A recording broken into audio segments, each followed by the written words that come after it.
बांदा में सवर्ण समाज का उबाल, यूजीसी के विरोध में सड़कों पर उमड़ा जनसैलाब, राष्ट्रपति के नाम सौंपा ज्ञापन। बांदा जिले में आज सवर्ण समाज का जबरदस्त आक्रोश देखने को मिला। हजारों की संख्या में लोग सड़कों पर उतर आए और यूजीसी से जुड़े एक प्रस्तावित प्रावधान को काला कानून बताते हुए उसके खिलाफ जोरदार प्रदर्शन किया। प्रदर्शनकारियों ने जिलाधिकारी के माध्यम से राष्ट्रपति के नाम ज्ञापन भेजकर इस फैसले को तत्काल वापस लेने की मांग की। प्रदर्शन के दौरान पूरे शहर में नारेबाजी गूंजती रही। आक्रोशित लोगों ने हाथों में तख्तियां और बैनर लेकर जुलूस निकाला। कई स्थानों पर प्रदर्शनकारियों ने केंद्र सरकार के खिलाफ भी नाराजगी जाहिर की और जोरदार विरोध दर्ज कराया। काला कानून वापस लो के लगे नारे। प्रदर्शन में शामिल लोगों का कहना था कि यूजीसी से जुड़ा यह निर्णय सवर्ण समाज के युवाओं के भविष्य पर सीधा प्रहार है। उन्होंने आरोप लगाया कि यह व्यवस्था शिक्षा और अवसरों में असमानता बढ़ाएगी। प्रदर्शनकारियों ने एक स्वर में मांग की कि सरकार इस निर्णय को तुरंत वापस ले। भारी पुलिस बल रहा तैनात। स्थिति की गंभीरता को देखते हुए प्रशासन पूरी तरह अलर्ट रहा। जुलूस और प्रदर्शन के दौरान शहर के प्रमुख चौराहों पर पुलिस बल तैनात किया गया था। हालांकि प्रदर्शन शांतिपूर्ण रहा और कहीं से किसी अप्रिय घटना की सूचना नहीं मिली। 2027 को लेकर दी चेतावनी। प्रदर्शनकारियों ने साफ चेतावनी दी कि यदि उनकी मांगों पर ध्यान नहीं दिया गया तो आने वाले 2027 के चुनाव में सवर्ण समाज अपनी ताकत दिखाएगा। उनका कहना था कि यह सिर्फ एक आंदोलन की शुरुआत है। इस पूरे घटनाक्रम ने जिले की सियासत में हलचल बढ़ा दी है। अब देखना होगा कि सरकार और प्रशासन इस विरोध पर क्या रुख अपनाते हैं। राउंड पुष्पिन बांदा से सनम की रिपोर्ट। ये कैसा क्या प्रोग्राम था क्या आपका? आज का ज्ञापन यूजीसी के विरोध में। ये जो सरकारें हैं इनकी नज़र में पता नहीं चलता कि ये कौन सी कंपनी का चश्मा लगाती हैं जिसमें इनको सवर्ण अत्याचारी ही नजर आता है। सवर्ण ही शोषण करता है। इतने साल हो गए देश को आजाद हुए लेकिन अत्याचारी सवर्ण है। JNU, BHU की दीवारों पर ब्राह्मण बनिया भारत छोड़ो, तिलक तराजू और तलवार जैसे नारे लग रहे हैं, लेकिन अत्याचारी सवर्ण है। ये पता नहीं कौन सा चश्मा लगाती है सरकार। अब एक नया हथियार दिया गया। वो हथियार क्या? यूजीसी का हथियार, जो सवर्ण छात्रों की मॉब लिंचिंग के लिए हथियार दिया गया है।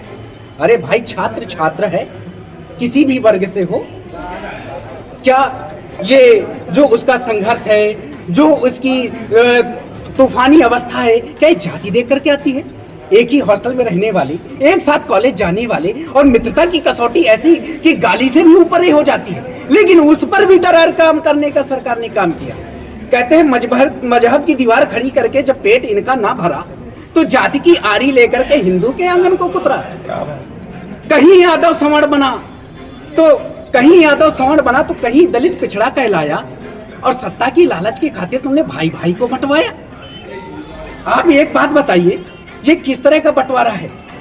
हिमाचल उत्तराखंड में यादव जनरल में आता है, हमारे यहाँ ओबीसी में है। कुर्मी कहीं पर जनरल है, हमारे यहाँ ओबीसी है। राजपूत हमारे यहाँ ओबीसी है। गुजरात में क्या कहते हैं, वो जनरल कास्ट में आते हैं। कैंपस जहाँ पर हर स्टेट से छात्र पढ़ने आते हैं। मान लो उत्तराखंड वाला यादव है, यूपी वाला यादव है, एक सवर्ण है, एक ओबीसी है। आज वाले कार्यक्रम बताइए। तो यूजीसी का ये आपस में एक टकराव का उत्पन्न करती है। तो हम इसके विरुद्ध में और सत्ता सरकार को हम ये कहना चाहते हैं कि जहां चाहो जिधर मोड़ दो, जहां चाहो जिधर मोड़ दो, लगाम नहीं है हम। खास रहे हैं, खास रहेंगे, आम नहीं है हम। राम भक्त हो इसलिए साथ तुम्हारे थे, समर्थक है तुम्हारे, गुलाम नहीं है हम। क्या है, क्या प्रोग्राम, कैसा क्या है ये? मैं सवर्ण समाज, राष्ट्रीय सवर्ण समाज का राष्ट्रीय संगठन मंत्री हूँ।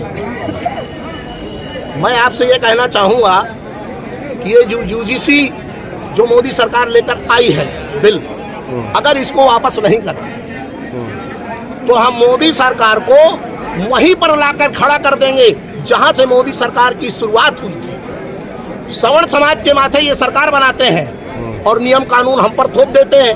एक कानून से हम पहले भी पीड़ित थे, SC/ST एक्ट से। वो काला कानून था जिसको मोदी जी ने मजबूत करने का काम किया है।